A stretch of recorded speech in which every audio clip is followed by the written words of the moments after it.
And it doesn't mean that you need to have a PhD or be like a star celebrity. But what you've done, not just your story.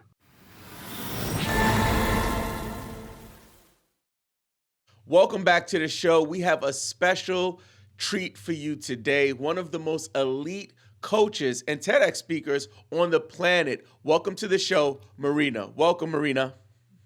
Hi, Robin. How are you? Oh, it's early here in Atlanta. I know you're on the other side of the world, and I had to get up bright and early, but I'm so excited to be here with you.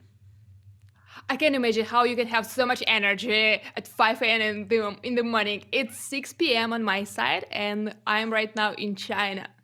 So let's start there, because when we were messaging each other on LinkedIn, first of all, I'll tell you, I found you on YouTube. So I looked up YouTube, like how to TEDx, because I knew I was going to be working on this podcast about this topic, and your face kept popping up all over my feed. It was like, that's the lady you need to talk to if you want to know how to apply, if you want to know how to speak. So talk to me a little bit about what landed you in China, just to start. Like, how did you end up in China? Oh, I'm originally from Russia, and many years ago, I got a little bit bored to be there. I was doing freelance work, working on web designs, and then I thought I want to explore something new. It's like a very, limited place to explore myself for growth. So I wanted to move to another place and something that really can challenge me. So I was like, why not China? For me, China was like, another world. The movies which you watch with the Asian people like Jackie Chan. I'm like, wow, I will be somewhere there. So it was very interesting. But the most interesting part was that when I came here the first time, I was like, wow, everything is made in China. People should speak English here. I was so confident I can speak some English and I will be able to communicate. But no, that wasn't the case. I came to Beijing. I was in the place where people speak majority of time just Chinese, no English at all. And that was like really challenge for me. But I really like it. And how I'm long not afraid how of challenges. how long have you been living there now? I've been based here for 10 years. I was away for COVID time and then I came back. So I usually say that I'm based here because I travel a lot, but just came back here. Very nice. Well, thanks for sharing that. I think it's really fascinating when we learn more about TEDx speakers, their background story, and stuff like that. So I appreciate you sharing that. So let's dig into some of the reasons that we're here this morning. Again, if there's anything about applying for TEDx or being a TEDx speaker, you have tons of resources online. But I want to see if we could get very technical today for people who are new to the space, thinking about getting on a stage. Talk to me about some of the early steps that people need to take before they even apply. Like, what is the first step for people who need to prepare to apply for their TEDx talk? Well, first of all, you want to decide what you want to talk about. It's one of the questions which I will ask the first. What is your topic and why you? Because these two questions TEDx organizers will look for in the application. And even for yourself, like the topic that you pick, uh, it's interesting. People come to me, and oftentimes people start with their story, like with their experience, and they want to share their experience. But I want people to think about TEDx talk like a long-term investment. It's not that you give a TEDx talk one time, it will serve you for years. I mean, the right talk. That's why you think about your ideal. Like, are you going to talk about it 3 years from now? Because you're going to invest your time, your effort, and hopefully there's a reason why you want to give a TEDx talk. You want to reach more people. And you need to share your idea for longer time so you will be able to really touch the hearts of people. It's not just one time when you present on the TEDx stage and then your TEDx talk will get published online. No, it will be online. But what about you then? Are you going to keep sharing this message with others? And then what is going to be this message? And why you are the one to talk about it? Like TEDx organizers will look for your credibility, and it doesn't mean that you need to have a PhD or be like a star celebrity, but what you've done, not just your story, but that experience that people can relate to. Maybe you've done some research for many years. Maybe you worked in the industry for a long time. Maybe you had a very challenging life story, like you've been at the edge of the life and death. So, what is that? What is so special about this idea that only you can talk about it? That's good. That's good. I love that you framed it as looking at your TED talk, your TEDx talk, as a long term investment. I don't think we've had anyone on the show frame it that way. So I want to dig a little deeper on that. So I know many of the people that I speak to talk about like you're unable to sell on stage, right? So like you can't get on stage and like sell. But we've had a couple of people who are quite creative on ways that you can kind of tie your talk into the things that you work on professionally. Talk to me about your talk as an investment and what that really means. Well, when you give a TEDx talk, you become, well, you already kind of a personal, you have your personal brand. So when you give a TEDx talk, it's a part of the credibility to your personal brand. When you will share your message, uh, let's say you're an entrepreneur and you maybe coach people on how to live a happy life. Everybody talks about the same thing. It's actually very funny. Everybody who come to me and they talk about their ideas, and for our listeners, you can check in if your idea fits these criteria. So first, this comes from your experience. You have a lot of experience in this area. It changed your life. uh, you have the solution of how people can apply what you teach to their lives, and they can get pretty much everything they want in life. Most of the time, like, the speech, the idea fits these four criteria. And then you start digging deep. Like, how you can help people be happy, how this idea will help people in the long term, what kind of people. I'll give you an example. Like last year, I talked to, it's so interesting, three women, and they're all black, and they're over 50. And then they decided to give a TEDx talk about like something important in their way. And I pointed, it's because they three, they don't know each other, but they mentioned the same thing. I'm a black person. And like, people do not listen to us. It's so challenging for such people to get to the top of our profession or to get to where we are. And then I was like, okay, so tell me more. I know that you can help people, and I know that your framework or whatever you want to teach can help people. But why is this important to you? And how you going to send, like, how you will present this message in the long term? And almost all of them frame it in almost the same way. After 50, people tell you that the life is over. So I want to share with people that at 50, life is not over. It's just the beginning of your life. You see, three ladies, the same message, the same problems, the same concerns, the same idea. And then we get deep into how your story shapes this idea and how you will keep sharing it. Because it's so deep, so close to their hearts that they want to share more about it. And it's not just their story. Now it turns to the idea that they're willing to share. And they're going to be older and older, but the idea will stay. The life is not over after 50. Here is how you can get more happiness in life. Here's how you can get more meaning in life. Here's what you can do to still be kind of feel that life in yourself.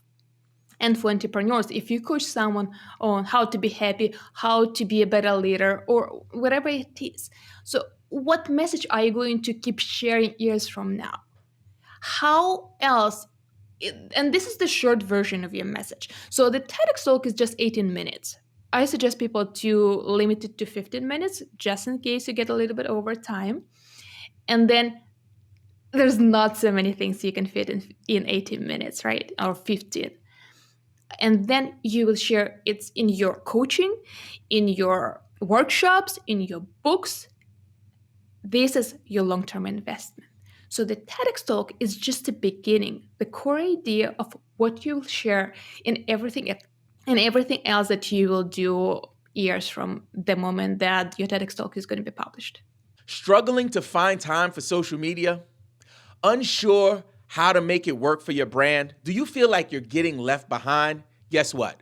We help busy leaders like you take the guesswork out of social media. From full service solutions and fractional strategy support to award winning video production and quarterly audits, we handle the heavy lifting so you don't have to.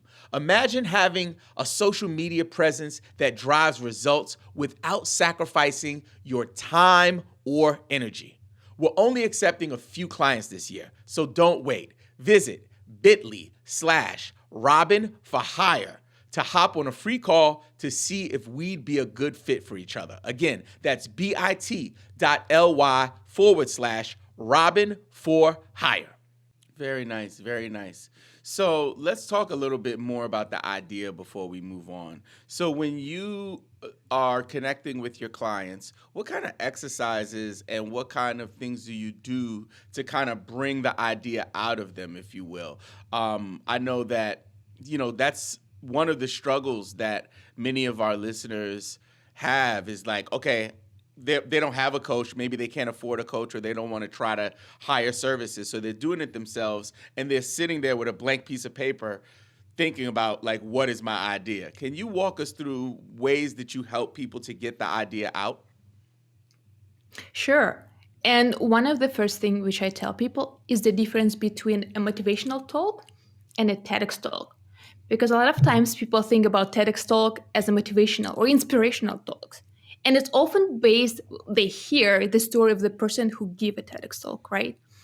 So they tell the story, but the difference between a motivational talk and a TEDx talk is that exact idea that you want to bring.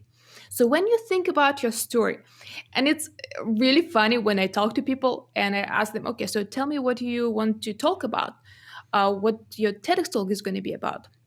And they start sharing maybe a story, maybe how they want to teach people on what to do next and everything. And then I ask them, so why did you tell me that? And they're like, just because I felt to. And here's the point. Motivational talk is about your story. In TEDx talk, the idea comes first and your story supports that idea.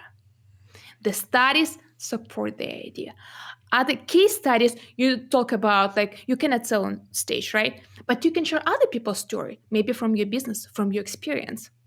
It's like you tell about other people's experience without directly selling there. So they also support that idea. And this is your reason. Like, why? Why do you want to share the story? Like with those three ladies which I talked to last year, they wanted to change people's life, right? And how? Why you? Why is this important to you? Why you want to share the story? And it's like why you want to share the story or why is it important to like almost the same question but from a little different perspectives, and it helps you to dig a little bit deeper. Why is this important for me? How did I get to that idea?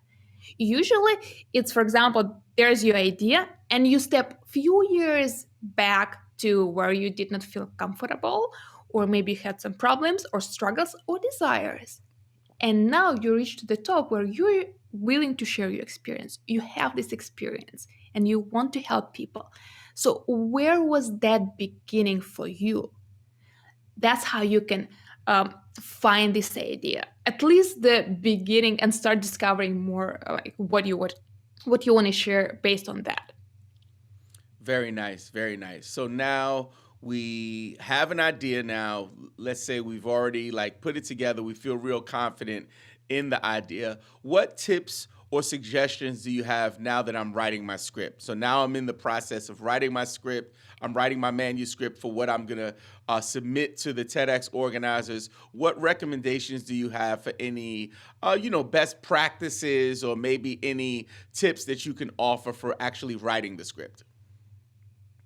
Thank you, Robin, for bringing this question. And I'm going to point one of the biggest mistakes that people make is they write the whole script before they start applying for a TEDx talk.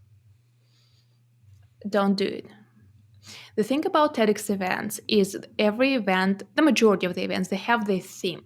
There are exceptions when they don't have a theme and they accept speakers with different topics, but the majority of TEDx events, they have a special theme.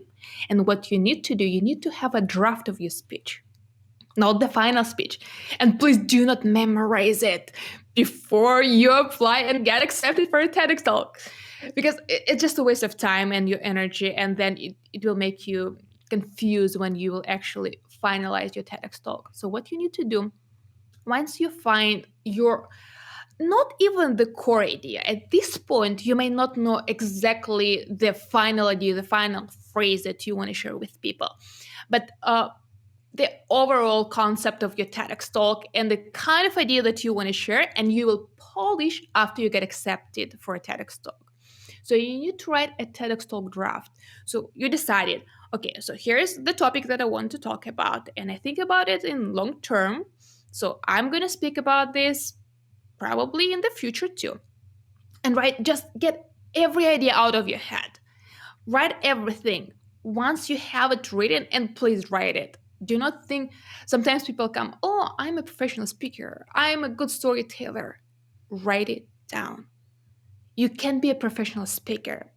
But again, if you come from the motivational points of speaking on the stage and you get to the TEDx space, it's a little bit different.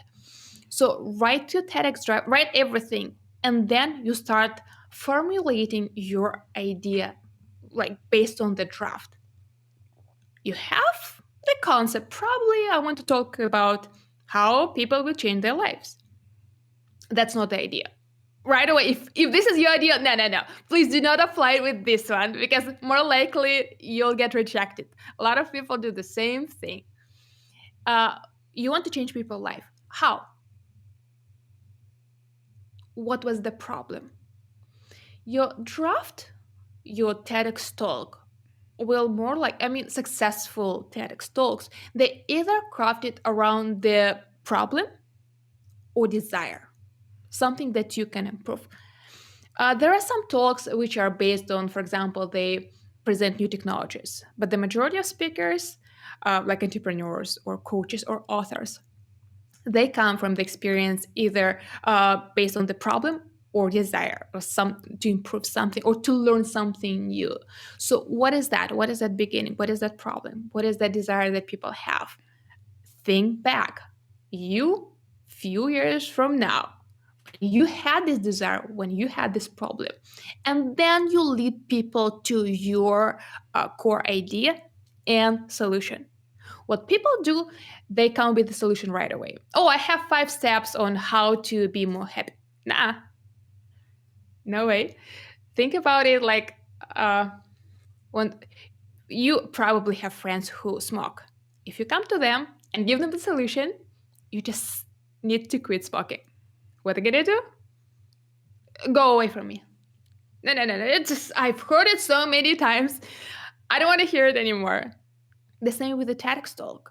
Before you get to the solution, you don't start with it. You can start as a teaser. It's one of the options to start a talk. But the majority of time, your action steps are going to be in the end. In the beginning, like why they need to change. As you ask yourself why you give this talk, for them it's the same thing. Why do they need to change their behavior or to apply something new? Or where is that the real problem? It's not that I want to be happy, but what you really want. Do you want to have a better relationship with your spouse? Do you want to make more money? Do you want to feel successful? Not be successful, because it's a different thing. Many people think, look, oh, I have power, I have money, and this is success. No. Then you can start with a question, what does success look to you?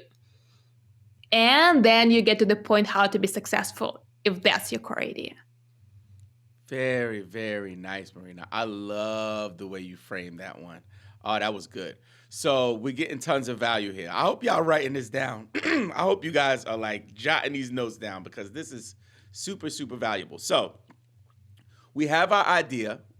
It's an idea that's going to be an investment for us long term that maybe we can continue to talk about. We didn't write out a full script, but we did do a draft and we did align it with some of the themes that are out there. So let's talk about the actual organizers and let's talk about the TEDx chapters. How do soon to be TEDx speakers select the right chapter? What places would you recommend for them to find the TEDx events that they need to apply to so they can share, so they can kind of craft their manuscript or their draft, I should say, around that theme? Where do they find these events? Oh, well, the official events that are already planned are on TED.com. You can just go to the website, go to the event sections, and go to the sections with the TEDx events. And there are a list of events which you can attend, and you can see, you can click there and see where the event is, in which country, in which city. And oftentimes they write the theme of the event. Sometimes they don't. So you can just Google. Okay. And this is one, this, No, let me jump in real quick on that, Marina, because one challenge that we get from people that have been a part of this journey with me is that when they go to the TED website, they feel like it's just not enough information. Like they'll give them like a name of an event, but there's not necessarily whether or not they're accepting applications. They gives you another link, and then that link doesn't give you the information that you want. So when you're working with your clients, how do you help them to solve that problem? let me ask you the question. What kind of information are you looking for? So most of the folks are really just looking for the timeline of when these events are accepting applications. Oftentimes, like on the big map on the TED.com, right? There's a map, and then you click to your area and it'll show you all of the chapters. But it's very plain. It'll give you like the organizer's name, the city that it's in, and then you go on to Google. Let me type in the name of the event. Now you're searching on your own. So that's the challenge that many of the people in this community face, and we try to help them to share active applications with them weekly on our newsletter that folks can sign up for at landthetalk.com. But I think that there's got to be a better way. You know what I mean? And I just wanted to see from one of the experts what you recommend for people to do. Actually, you do the right thing. And people get very lazy when they do not do their work. That's exactly where I would start. TEDx website, and as you say, they may have the name of the event, they may have the location, and then you Google. But now this is the main work. So on the TEDx website, you have the date of the event. The majority of the events, it depends. So there are TEDx Standards events and there are TEDx University youth events. Those are the one which people usually apply for. At the end of the year, there are TEDx Women events, like a special category where you can apply if your talk is related to women's topic, or maybe you are a woman, you want to talk about something also related to women. And then these are a few events where you can apply and get accepted. There are a few other TEDx events where people just do not accept you. And then when you find out your event and location, you Google. Another thing that you also mentioned, which people can find on the TED.com website, is the organizer. And here is what you do. When you Google, you find the website. Some TEDx events do not have website, but the big events, like for example TEDx Atlanta, they have their events. They have the community. They have a Facebook group. You can find this information, find like more information about the events that you want to apply for. There are small events like TEDx Youth, for example. Usually they're much smaller because they're for teenagers. They are hosted maybe in school. Sometimes they have adults, So you can be a speaker at TEDx Youth too. This is a very important thing to remember. If you're maybe not experienced speaker, or maybe you don't want to invest that much time to become a TEDx speaker, because again, thinking about the long-term investment, uh, TEDx becoming a TEDx speaker, one of the things that will be very credible for you as a person, as a personal brand, is just to have this mark that you're a TEDx speaker. Even this will be a good thing. So you can save yourself some time, and it will be easier actually to apply and maybe get accepted for TEDx Youth event if it's in your community. Then TEDx universities and TEDx standards, they are harder to get to, and some of them are big. And then you search. You need to find the date when they start the application, when they look for the speakers. Not every website will have it. Not every Facebook group, or sometimes they even write it on the TEDx page on the TED.com website. Not every place will have it, but try to find it. If not, you look for the TEDx organizer's name and search for them on LinkedIn. Or maybe you also can Google them. You need to do your research. It's the best way if you really want to get accepted for a TEDx talk. Search as much as you possibly can about the event, the organizer, the theme. Because when you will craft your application, you want to craft it the way that your TEDx talk and you as an expert, because you are an expert, even if you don't think about yourself this way, you are an expert. You need to position yourself that way. You will help, you will support the theme of the event. If TEDx, for example, TEDx event does not have a theme, a specific theme, for example, TEDx Cambridge, they do not have a theme. You can apply sometimes within a year. They don't have a deadline too. They just decide, oh, we're going to host the event on this date. And they don't tell you the deadline. They don't have, right now, I think they don't have even the application. Before they had it. Now I don't think they have it. But it happens. And how do you know that? You do your research. If they do not talk to consultants, coaches like you and I, then you need to do your homework and you make a list of the events where you can apply, where your topic fit the team, or where you can adjust your topic to their theme. This is going to blow your mind. Data from the U.S. government's National Child Abuse and Neglect Data System found that over 3 million child abuse cases are reported every year. That's why we are supporting MOSAIC Georgia.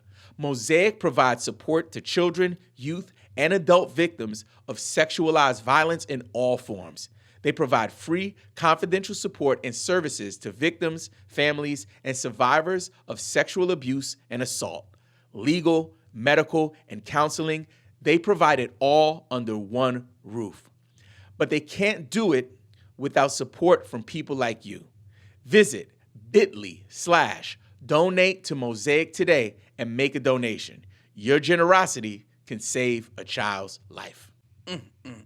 Marina, it is 5 a.m. over here. You are dropping some gems, diamonds. Listen, I want to just jump in on this really quick. So, because I think it's profound that when asked how we can simplify the process, I love that you said that people need to put in the work. Because, if people have the resources where they can have someone to help them and guide them, I think that's always like a secret, right? To pay the person who's done the thing to teach you how to do it. So that makes sense. But I love the idea of taking the stairs, like skipping the elevator, doing the hard work, and taking the stairs to your goal. I think that will make it more rewarding, but also I think in that process, you'll learn so much about yourself. I love that.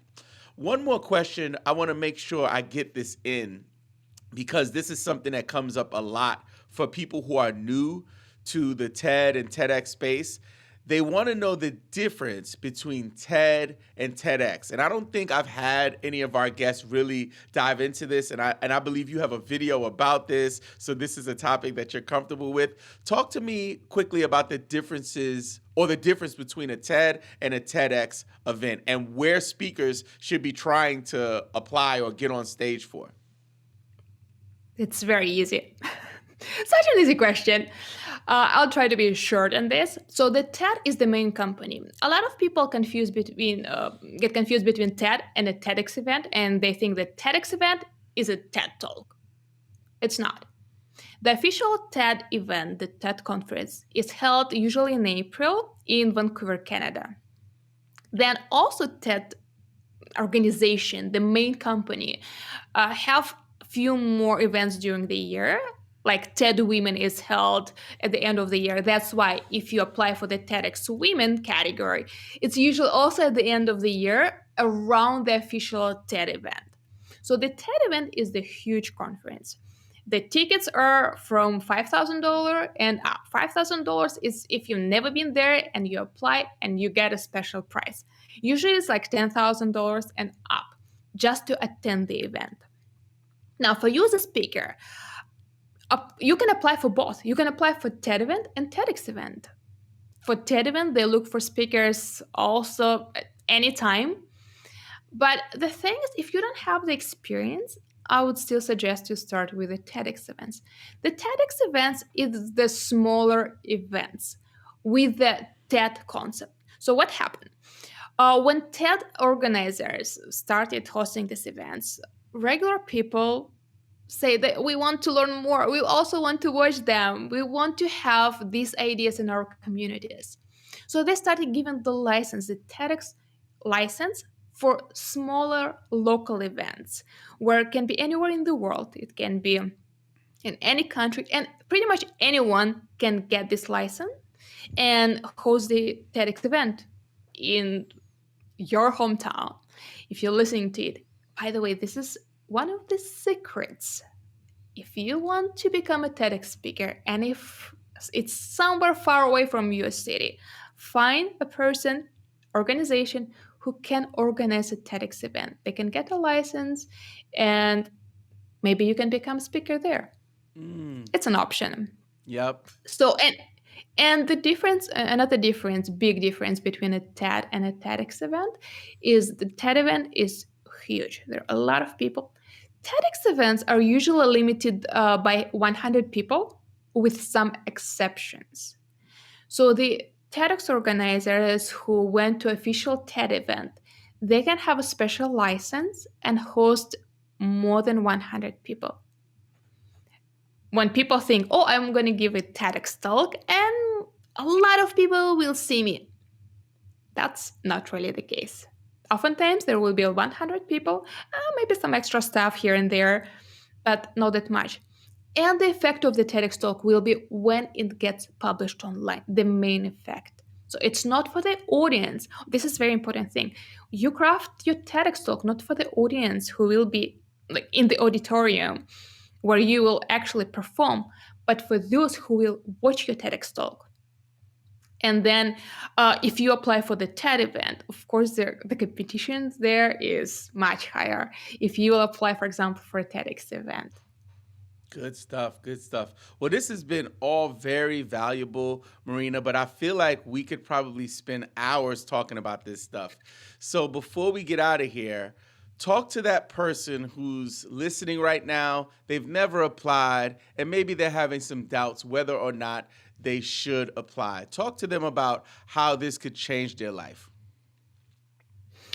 Well, you pointed a very important thing. If you have doubts, if you're not sure if you should apply, I talk to a lot of people, and some of them are like Navy SEALs, Marine officers, people from the big corporations, and all of them have doubts.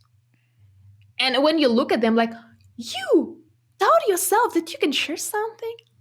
No, if you have a message, you really want to share it, then go for it. Do your research. Maybe it's not right now at this moment, but now you got a lot of information to think about your idea, how it will serve you, how you will serve other people. because it's not about you. It's about the idea that will help other people. And then just start doing it. I love that. Just start. It's funny, sometimes people come to me, I'm like, oh, there's application in a few weeks. Should I apply? Of course you should. What bad thing can happen? Apply and see. If they will say no, or maybe they will not reply to it, and so what? Try again. But this is the step of, you know, overcoming your fear. And you may think like, oh, maybe my idea is not that valuable. Then talk about it with other people. If it's meaningful for other people, then it's worth trying. Maybe you can touch some other people in the audience, or when your talk will be published online. Who knows? You never know.